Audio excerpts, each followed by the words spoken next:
Ser cristão é querer abençoar outras pessoas. E nesse tempo que a gente está falando de política, tem um grande problema. Porque quando a gente começa a falar de política, a gente já está acostumado, na maioria dos meios que a gente fala de política, tem briga. Principalmente quando duas correntes opostas se encontram. Quando você fala de Bolsonaro, alguém que é da esquerda vai te atacar e vice-versa. E eu quero deixar isso muito claro, que o objetivo ao longo desse mês não pode ser dizer em quem você vai votar. Sabe por quê? Eu quero que algo fique claro no seu coração. Não só nessas eleições, mas em qualquer outra. Não existe nenhum candidato que vá salvar a pátria. Mas é óbvio que dentro da sua visão do que é melhor para você, é óbvio que a gente bota os nossos interesses em jogo. E para um grupo da população, nunca vai ser para todos, você entende que esse partido ou aquele político é melhor. E é bom que você possa conversar com pessoas sobre o porquê que você está escolhendo isso. Mas quando isso vira briga, ou quando você tenta impor, ou como você acredita nesse candidato ou nesse partido como salvador, como o único que pode mudar as coisas, algo muito sério está sendo colocado em jogo. Porque a gente sabe que existem visões diferentes de política, direita, esquerda, Estado maior ou menor, mas a gente sabe que qualquer presidente, por exemplo, que for eleito, ele não vai governar sozinho. E por mais que ele tenha ótimas ideias, ele vai ter que governar com os seus pares. E não quer dizer que ele vai conseguir fazer tudo o que ele quer. A gente já tem provas na nossa história. Então, para a gente, eu quero dizer que você precisa se engajar na política, conhecer, buscar, se informar, conversar sobre. Mas a principal política que a gente precisa começar a fazer é a partir da nossa vida. Porque no final, irmãos, e eu acho que isso acontece muito, você elege pessoas que vão mudar a sociedade no seu modo de ver, simplesmente porque você não está disposto a meter a mão e sujar as mãos para mudar aquilo que você pode mudar. Se envolver com pessoas e dar a elas informações que são valiosíssimas para a eternidade dela. Tudo isso está à sua disposição. Por isso que a gente chamou essa série de Meu Voto. E voto no sentido de compromisso. Escolhas que você pode fazer que de fato vão fazer a diferença. Pensa nessa pergunta. 2 perguntas eu vou fazer para você. Por que, se a gente tem tantas pessoas, tantas igrejas lotando, tão megas igrejas, tanta gente se declarando cristã, por que o nosso Estado está de cabeça para baixo? O nosso governador é um cristão. Ah, mas eu não votei nele, eu sabia. A gente volta a falar de política e não do que interessa. O nosso governador é só uma foto da nossa sociedade. Ser cristão não significa mais nada. Aí você começa a pensar naquela igreja, naqueles cristãos que você conhece. Ah, eu sabia, é esse pessoal. Eu faço outra pergunta. Se todas as pessoas da nossa igreja, se todas as pessoas do nosso estado, do nosso país, tivessem um nível de intimidade e compromisso com Deus e com o reino que você tem, que tipo de igreja, que tipo de estado nós teríamos? Será que se a igreja fosse composta só de pessoas como você, a gente estaria alcançando mais pessoas, a gente estaria abençoando pessoas, a gente estaria crescendo no conhecimento e na prática da nossa fé? A resposta para todos nós, inclusive eu, é não. Porque nós só conseguimos caminhar quando estamos juntos. Por isso Deus definiu a caminhada como sendo comunitária. Eu preciso de você e você precisa de mim. Há coisas que eu sou muito bom e há coisas que eu sou muito ruim. E que se você não assumir e não viver um compromisso na igreja, na sociedade, a nossa igreja vai andar torta. Porque se todos os cristãos fossem como eu, ainda que eu seja o pastor e deva ser um exemplo, existiriam áreas em que a nossa igreja estaria muito deficiente, sim, porque não somos completos. E aí a gente começa a entender o quanto Deus pensou num plano que faz com que as coisas caminhem. Decisões que podem fazer a diferença. Hoje a gente vai falar sobre engajamento, servir no seu tempo. Vamos abrir lá em Daniel 1 e ler. Primeiro capítulo de Daniel, primeiro desafio, achar Daniel na Bíblia. Será que a gente acha fácil? Será que vai ter gente procurando lá antes de Apocalipse? Se você ainda não se achou, Daniel está logo depois dos grandes profetas, né? Isaías, Jeremias, Ezequiel. Aí segue a rima. Daniel. Daniel capítulo 1. Todo mundo já achou? Se não achou, pode acompanhar lá. A gente vai orar e depois a gente vai pensar um pouco sobre isso. Senhor, muito obrigado porque estamos aqui.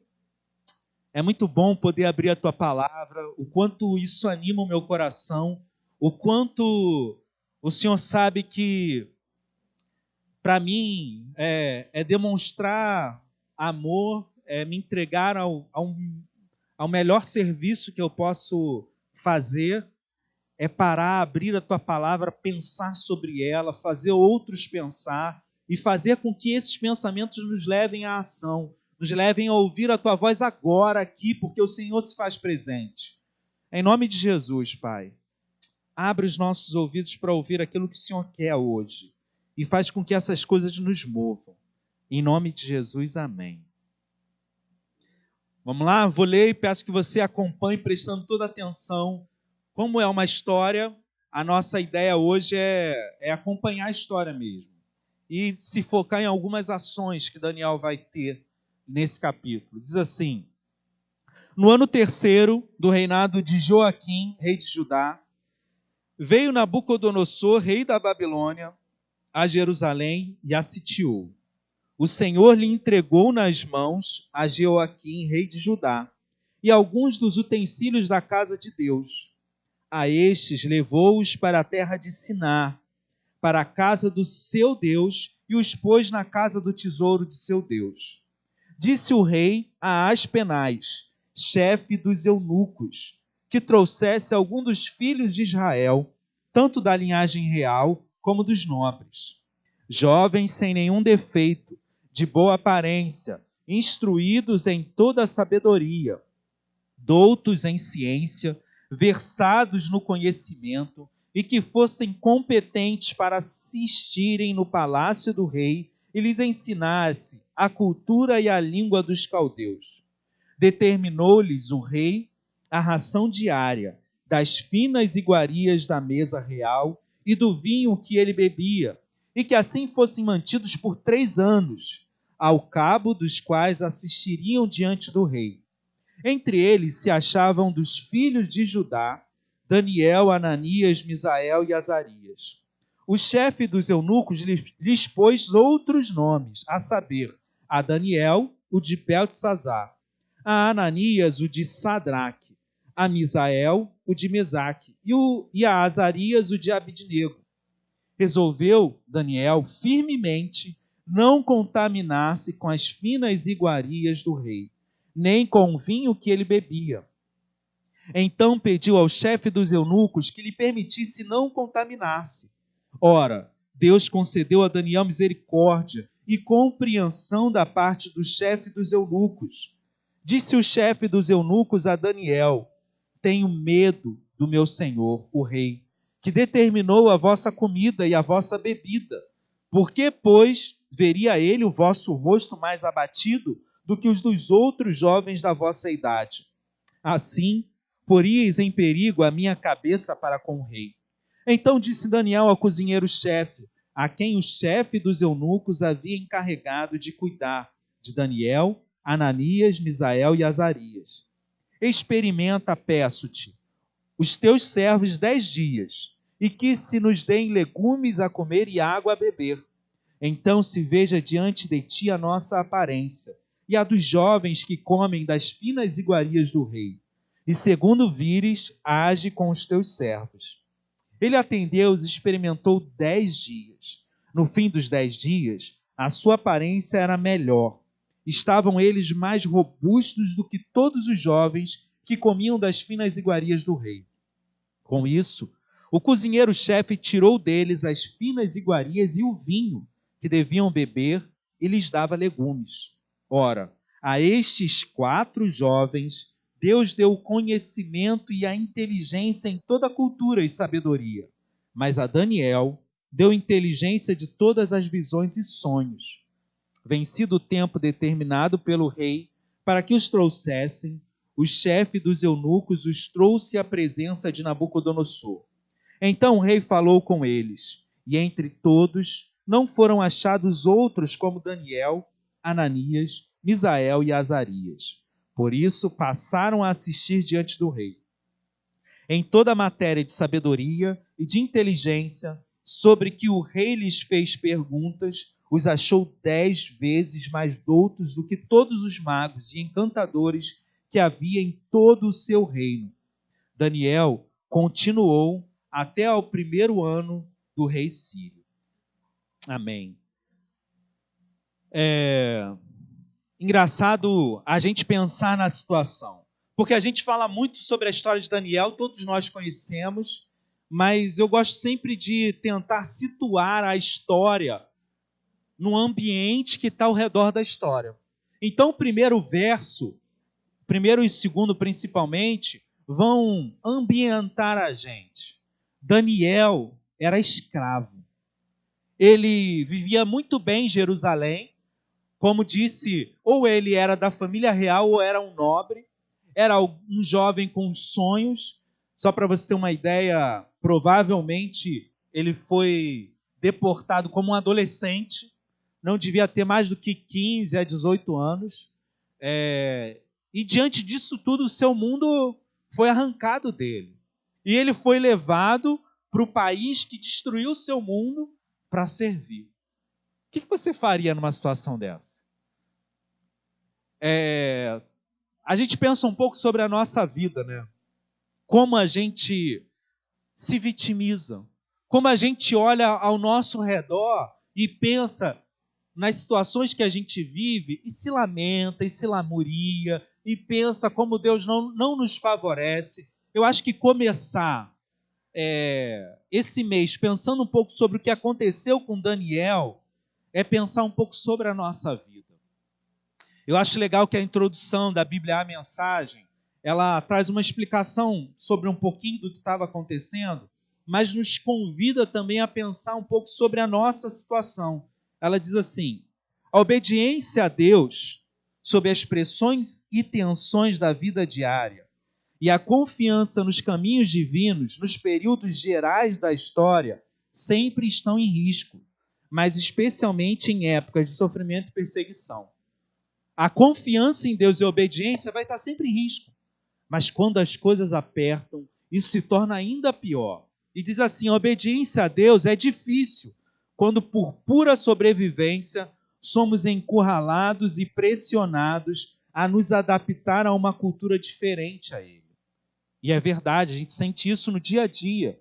A confiança em Deus também corre o risco de ser abalada diante das seduções, das tentações que nos cercam. Essa é a nossa história. A gente não vive num país estrangeiro, a gente não foi deportado, mas afinal de contas, quem é de nós que vive num contexto onde a fidelidade de Deus é aplaudida? Talvez até a gente encontre em alguns meios a pessoa elogiando o ser evangélico, o caminhar de maneira digna, mas sempre em alguma situação você vai ser confrontado a abrir mão da sua integridade, a não ser tão digno quanto você quer ser, a não ser tão honesto. E quando a gente fala em tempos de política, isso se torna mais evidente ainda, né? E todo tempo a gente vai ter que pensar como os discípulos comprometidos em levar Deus a sério. A gente tem que escolher se a gente vai caminhar com Deus ou se a gente vai se dobrar diante das pressões que estão ao nosso redor, diante dos desejos, de subir na carreira, de ter mais dinheiro, de conquistar essa ou aquela pessoa, de ser bem visto aos olhos das pessoas que nos cercam. O tempo todo a gente é confrontado. E eu quero te desafiar a pensar sobre os teus valores, especialmente nesse mês. É muito sério perceber que a igreja evangélica se deixou corromper, a gente vê isso, porque foi se adaptando. Diante desse meio, diante de uma sociedade tão longe de Deus, a igreja foi tentando falar a mesma linguagem, foi tentando se tornar acessível. Em algum momento parece que a mensagem foi corrompida. A gente sente isso, mas é difícil para a gente perceber exatamente onde a gente precisa fincar, estaca e dizer: daqui não dá para passar.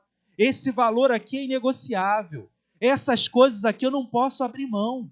Há temas que a gente vê o quanto são polêmicos, quando a gente fala sobre aborto, quando a gente fala sobre política, quando a gente fala sobre divórcio, tantas coisas são polêmicas, mas ainda assim a gente parece não perceber onde está o limite. Aonde está o limite da sua opinião e aonde, de fato, a palavra de Deus estabelece um marco firme que eu não posso remover e continuar me chamando de cristão. Porque a gente entrou tanto nessa seara que as coisas ficaram confusas. E aí a nossa ideia com o tema Meu Voto é também pensar um pouco sobre essas coisas. Porque Daniel se viu nessa posição. Estar num ambiente completamente estranho à sua fé, estar num ambiente onde o seu Deus era um estranho, e ainda assim ele se manter firme sem ser omisso, sem deixar de viver o seu dia, os seus compromissos sociais. Isso é muito legal. Percebe que o livro de Daniel, ele não vai contar a história de Israel exatamente. Isso é muito legal. Não sei se você já percebeu isso. O livro de Daniel não conta a história que está acontecendo lá em Judá, em Jerusalém. Pelo contrário, o livro começa falando de Judá e de repente sai nos primeiros versículos e começa a colocar no centro do livro os atos de Deus. Obviamente, através de Daniel e seus 3 amigos. Mas já é uma novidade, porque até aqui a Bíblia falava do povo de Deus, do povo escolhido, do que Deus fazia naquela região ou na conquista daquela região. E de repente Deus está na Babilônia. Deus está na corte de um império sanguinário. Deus está agindo e tratando com Nabucodonosor, falando que ele é instrumento dele. É estranho. Se você for analisar essa situação, até para nós é estranho. Como assim, no centro da ação, Deus está falando com o imperador que castigou Israel, que fez mal ao povo de Deus? Para a gente pensar um pouco que Deus não se limita às nossas convenções, ou a uma região da terra, ou um grupo de pessoas. É legal também pensar nas semelhanças de Daniel com José, só para você pensar um pouco. Pessoas que foram parar, não pela sua vontade, num país inimigo, num país estrangeiro, como escravos, e através do seu coração completamente entregue ao Senhor, através das situações em que eles foram confrontados a negar Deus, permaneceram firmes e Deus os honrou e os fez fazer parte da alta cúpula daqueles países. É muito sério a gente pensar o quanto Deus não se prende só a essa tradição ou a um quadrado que a gente estabeleceu. É o contrário. Nós é que devemos nos ater às cercas que Deus coloca ao nosso redor. Não são cercas que nos prendem, mas são cercas que nos direcionam, que nos protegem, que não deixam que a gente vá a locais de risco, onde a gente não está seguro. E é muito sério pensar nessas coisas. Eu queria caminhar no texto com você. A gente já falou um pouco, né? Daniel, um adolescente, é retirado do seu país. e é levado a um aprendizado intenso. Isso era algo normal naquele tempo. O rei que lutava contra outro rei, normalmente ele matava o rei inimigo e trazia os melhores para servir na sua corte. Agora pensa, isso não é porque o rei é bonzinho, pelo contrário, é até de certa maneira uma forma de humilhar os seus inimigos, porque eles vinham obrigados a vir e eles tinham que servir na corte. E a gente vê Daniel trilhando um caminho diferenciado, mas a maioria não chega nem perto de onde Daniel chegou. Ele se destacou na sua sabedoria. É interessante a gente ver que a história começa justamente com a destruição de Judá. Nabucodonosor invadindo, e o texto diz: o Senhor lhe entregou nas mãos a Joaquim, rei de Judá. Deus favorece o ímpio, porque aquele que caminha com Deus, e essa é uma verdade na época e é uma verdade hoje, se afastou do Senhor.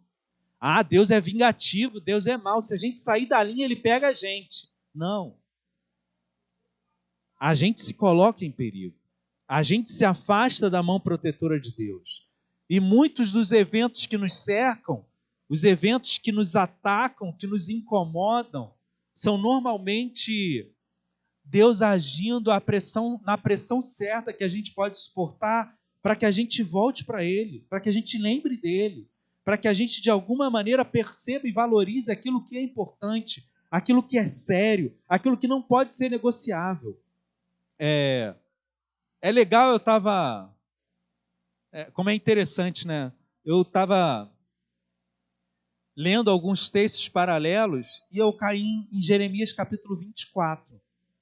Jeremias 24, capítulo 1, diz assim: fez-me ver o Senhor e vi 2 cestos de figos postos diante do templo do Senhor, depois que Nabucodonosor, rei da Babilônia, levou em cativeiro a Jeconias, filho de Joaquim, rei de Judá, e os príncipes de Judá, e os artífices e os ferreiros de Jerusalém, e os trouxe à Babilônia.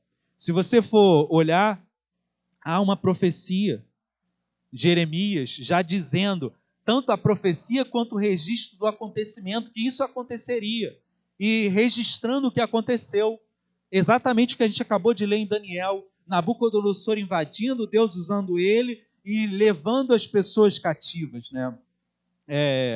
E diz que aqueles jovens foram separados e havia uma proposta. Durante 3 anos, eles assistiriam no palácio do rei, mas seriam preparados antes. Eles seriam ensinados na língua e na cultura, alimentados da maneira babilônica e também conduzidos em toda a sabedoria. O texto diz que muitos judeus foram levados, a gente não sabe quais. Nem Jeremias sabe quais, mas diz que eram os nobres, aqueles que tinham grande conhecimento. Mas, no livro de Daniel, destaca esses 4, Daniel, Ananias, Misael e Azarias, que a gente conhece mais pelos seus nomes babilônicos, que é Beltesazar, nem tanto, mas os outros, Sadraque, Mesaque e Abidnego. Do verso 8 a 16, a gente chega, de fato, à história, né? O texto diz que Daniel, um adolescente, ele toma uma decisão. Que decisão é essa? Percebe o que está escrito? Ele disse que, verso 8, resolveu Daniel firmemente não contaminar-se com as finas iguarias do rei, nem com o vinho. Pensa um pouco sobre isso, né? Ele não estava, nesse tempo, mais do que hoje, o processo alimentar era muito ligado à religião. Os alimentos eram oferecidos aos deuses, enfim, eram agradecidos e as pessoas acreditavam que Deus é que provinha tudo aquilo de maneira muito séria e profunda, muito mais do que hoje. E quando Daniel comia aquelas iguarias, o texto não fica tão claro do porquê, mas aponta para isso, Daniel sentia que ele estava se contaminando. Então, quando ele decide não mais comer aquela comida, ele não está pensando numa dieta de emagrecimento, ele não está pensando numa dieta que vai melhorar a sua saúde, ele não quer se contaminar. E ele simplesmente, o foco dele é isso, né? E ele vai conversar com Aspenaz, que era o chefe dos eunucos, né? E conversar com o cozinheiro-chefe também, para que eles, de maneira especial, pudessem se alimentar de maneira diferente. Não sei se você reparou, no verso 11, por alguma razão, Daniel é colocado como responsável desses 3 homens. Por isso que, não sei se eles formaram uma amizade, se Daniel já se destaca, se eles fizeram isso com outros jovens, mas Daniel é colocado como líder desses 3 homens. E ele decide, e obviamente decide pelos 3 também, que a dieta deveria ser diferente. E Aspenaz só tem um medo. Fala assim, eu tenho medo de que o rei olhe para vocês mais magros, abatidos, sem alimento adequado, e eu sofra por isso. Daniel, inteligente, fala assim, não se preocupa. Vamos fazer um teste, 10 dias. Depois de 10 dias, você compara a gente com um grupo. Se a gente estiver pior, encerra o assunto. Mas se a gente estiver melhor, você vai deixar a gente se alimentar disso. Gente, para pensar um pouco. A gente não sabe o que é o alimento, mas o nome que é dado aos alimentos é iguarias do rei. Não pense a você que era uma comida ruim. São as iguarias do rei. E eu nem bebo vinho, mas entre água e vinho parece muito mais atraente, principalmente na cultura da época, que o próprio vinho era quase que o suco, a Coca-Cola de hoje. Então pensa um pouquinho, quando Daniel toma essa decisão, ele está abrindo mão de viver os prazeres. O negócio já está ruim. Ele já foi deportado. Ele já foi levado para uma outra terra e ele tinha que servir pessoas que mataram seus amigos, talvez seus pais, seus parentes, destruíram sua cidade, acabaram com seus sonhos e ainda assim, ele ainda vai levar Deus a sério. Ele poderia falar assim, cara, Deus não me ajudou, Deus não me favoreceu, eu vou chutar o balde, ninguém está me vendo. Agora que minha vida virou de cabeça para baixo, eu vou encher a cara de vinho, eu vou comer todas as iguarias do rei e eu vou meter o pé na jaca. Ele está fora da sua cidade, ele não precisava mais seguir os seus costumes, ele não precisava mais seguir as suas tradições. Não pense que essa decisão é fácil. Ele decide se alimentar de água e legumes. Em qualquer lugar, na Babilônia ou no Rio de Janeiro, se alimentar de água e legume é sem graça. É uma alimentação que você toma por puro amor à saúde ou a Deus, no caso dele. Não pense que, não, os legumes são deliciosos e eu adoro beber água. Ele toma a decisão de não se contaminar. Ele toma a decisão de buscar a Deus de maneira diferenciada. Só uma curiosidade, Aspenaz é o quê? Quem é Aspenaz aí? Chefe de quem? Então ele chefiava quem? Aí eu comecei a ler o texto, espera aí, o que está escrito aqui? Ele era o chefe dos eunucos e ele tomava conta de Daniel e seus amigos. O que significa isso para você no português claro? Minimamente, há uma grande possibilidade que Daniel e seus amigos, ainda por cima, tenham sido feitos eunucos, né? Ou seja, imagina os cirurgiões da época, né? Eu só penso em sofrimento, dor e humilhação. Tirar a possibilidade do homem de procriar e coisas a mais. Eu dei uma pesquisada, eu não consegui confirmar essa informação. Apenas a maioria dos pesquisadores mais sérios, por exemplo, Flávio Josefo era um judeu historiador do primeiro século, se eu não me engano. Isso aí, ele viveu entre 37 e 103 depois de Cristo. E ele escreveu que todos os que eram deportados, em sua grande maioria, eram feitos eunucos, porque era uma maneira de você humilhar aquele povo. Você não está fazendo caridade. Você traz aquele povo, ó, não quero que você faça família aqui, não. Você está vindo só para servir, acabou. Você não pode mais ter filho, nem coisa do tipo. Encerra o assunto. Aí eu penso assim, cara, como é que está a cabeça de Daniel nisso tudo? Ele é tirado da sua terra, sua vida é feita de cabeça para baixo, ele é humilhado, ele é arrancado tudo que ele tem. O que você faria diante disso? Eu não sei. E eu fui procurar mais uma vez em 1 Reis capítulo 20, versos 16 e 18, e um paralelo em Isaías 39, de 4 a 7, é uma profecia de Isaías, por causa de Ezequias, porque ele estava muito doente, vieram pessoas de longe visitá-lo e ele mostrou tudo. Mostrou todos os tesouros da casa do Senhor. E aí Isaías vai e fala, por que você fez? E dá uma profecia a ele, e diz assim, então, disse Isaías a Ezequias, ouve a palavra do Senhor, eis que virão dias em que tudo quanto houver em tua casa, com o que entesouraram teus pais até o dia de hoje, será levado para a Babilônia. Não ficará coisa alguma, disse o Senhor. E dos teus próprios filhos que tu gerares, tomarão para que sejam eunucos no palácio do rei da Babilônia. Havia uma profecia para que tudo isso acontecesse também. É muito sério, né? O que acontece? O que Daniel faz? Ele decide trilhar um caminho excepcionalmente diferente. Ele decide não se revoltar. Ele decide fazer o melhor com o que ele tinha na mão.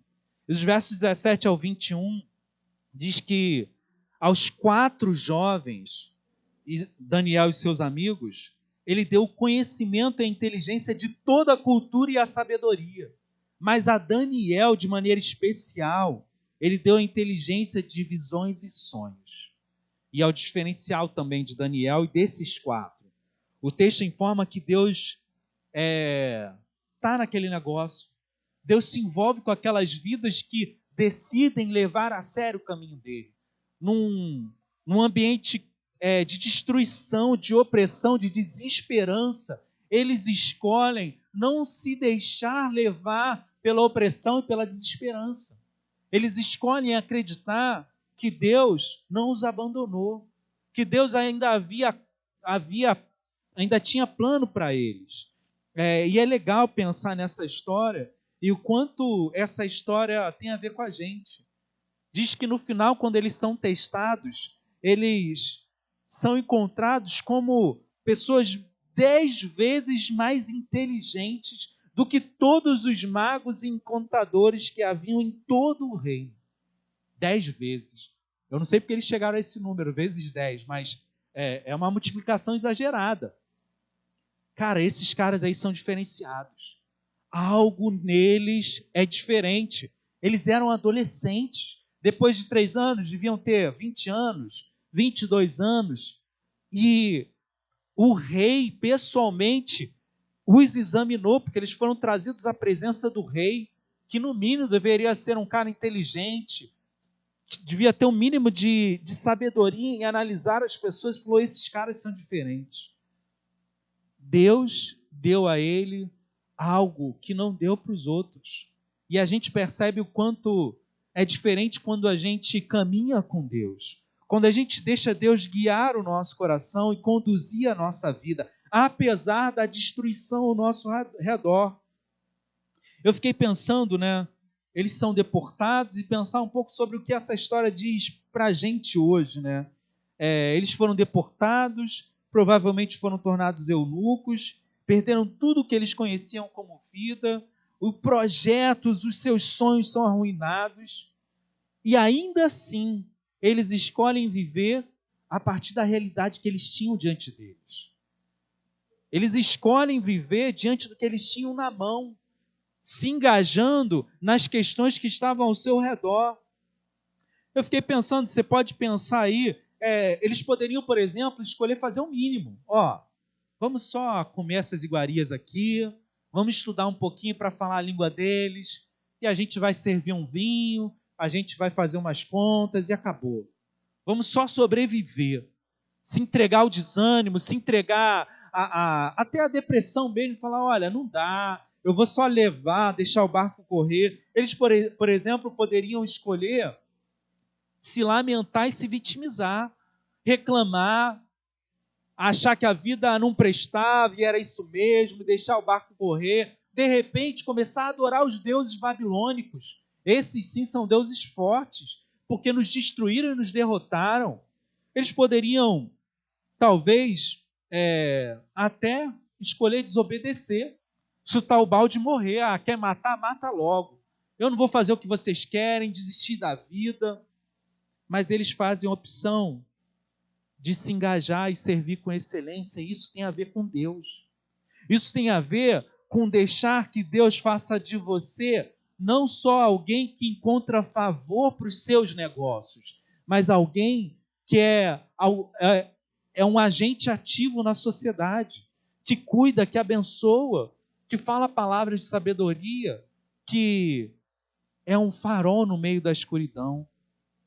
Eu fiquei pensando sobre como a gente escolhe a nossa realidade. Eu acho que o nosso problema é que a gente acaba ficando ocupado demais em conformados da maneira errada. Já pensou nessa situação? As coisas estão ruins. Sabe o que a gente escolhe fazer? Chutar o balde, reclamar da vida, achar que não presta. Aí a gente pensa nos políticos, é tudo ladrão, tudo corrompido. A gente pensa na sociedade, para que eu vou seguir as regras? Para que eu vou andar na linha? Você pensa nos seus vizinhos, eles são um bando de ingratos, eles são um bando de mal educados. Você pensa na sua família, e aí você está sempre inconformado e reclamando de tudo. É uma opção. Achar que a vida é tão ruim que não vale a pena você ser alguém diferente. E eu fico pensando que talvez hoje, de maneira especial, Deus esteja nos convidando e nos convocando a viver a realidade dando o melhor de si. A maneira como somos chamados a viver no reino é assim. Viver como cidadãos de excelência. Diante de tamanho sofrimento, Daniel mostra um coração transformado. Eu acho que o sofrimento e a dor são um bom termômetro para a gente. Porque eles mostram para a gente se a gente está buscando Deus para que Ele nos favoreça ou simplesmente a gente está buscando Deus para que Ele nos transforme. Quando eu estou buscando Deus só para Ele me transformar, me favorecer, se Ele não me favorece, Ele não serve mais. Então eu não sigo mais. Eu posso até continuar vindo à igreja. Eu posso até continuar participando das atividades, mas eu desisti. Deus não está me servindo. Para que eu vou levar tão a sério? Para que eu vou querer falar de Deus para as pessoas? Para que eu vou entrar em situações que podem ser constrangedoras? Para que eu vou me arriscar socialmente em ser o certinho? Deus me esqueceu. Deus não me favorece mais. Mas quando eu busco que Deus transforme a minha vida, aconteça o que acontecer, eu vou querer que Deus me mostre o que é melhor. Lembra do texto de Jeremias 24? Eu fiquei extremamente surpreso, porque Jeremias está falando sobre a profecia de que Nabucodonosor viria, arrastaria os jovens, a família real, os melhores de Israel para servir na Babilônia. Mas Deus faz Jeremias ver algo diferente. Ele fala assim: Jeremias, o que você está vendo aí na sua frente? Aí ele diz que ele vê 2 cestos de figo. Depois você vê lá, Jeremias 24. 2 cestos de figos. Muito bons, excelentes. Outros de tão ruim que não podia nem se comer.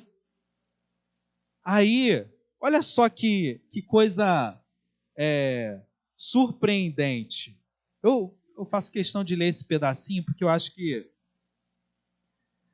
ele diz assim: fez-me ver, Jeremias 24, fez-me ver o Senhor e vi 2 cestos de figo postos diante do templo do Senhor, depois que Nabucodonosor, rei da Babilônia, levou em cativeiro a Jeconias, filho de Joaquim, rei de Judá, e os príncipes de Judá, e os artífices ferreiros de Jerusalém, e os trouxe à Babilônia. Tinha um cesto de figos muito bons, como figos temporãos, mas outros ruins, que de tão ruins que eram, não se podia comer.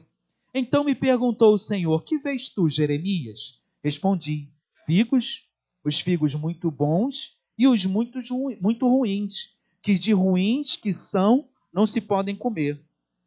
A mim me veio a palavra do Senhor dizendo: assim diz o Senhor, o Deus de Israel: do modo por que vejo estes bons figos, assim favorecereis os exilados de Judá, que eu enviei deste lugar para a terra dos caldeus.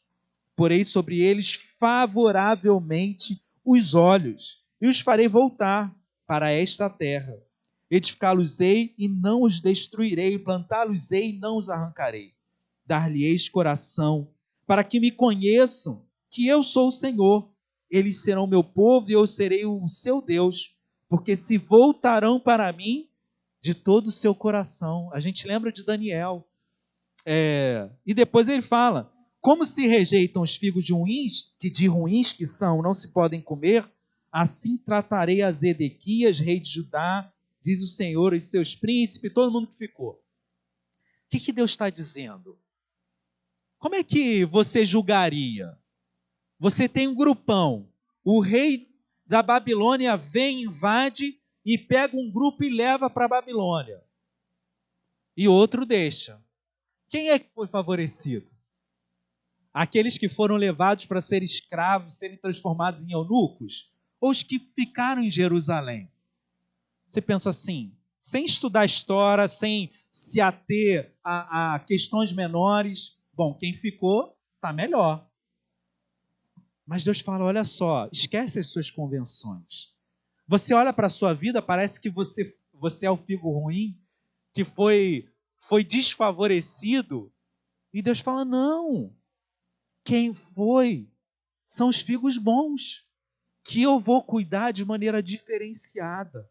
Você pode olhar a situação e parecer que está tudo ruim, que Deus esqueceu, mas esses são os figos bons, a quem eu vou cuidar com um cuidado especial. Eu vou favorecer eles, eu vou ser o Deus deles, eles vão me buscar de todo o coração. As pessoas olham a sua situação e falam assim: cara, tu está perdido, Deus te esqueceu.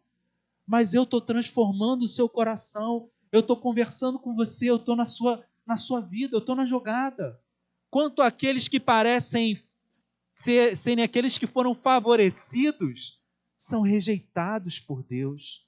Então a gente tem que pegar as nossas convenções e jogar no lixo e entender que o centro da história é caminhar com Deus.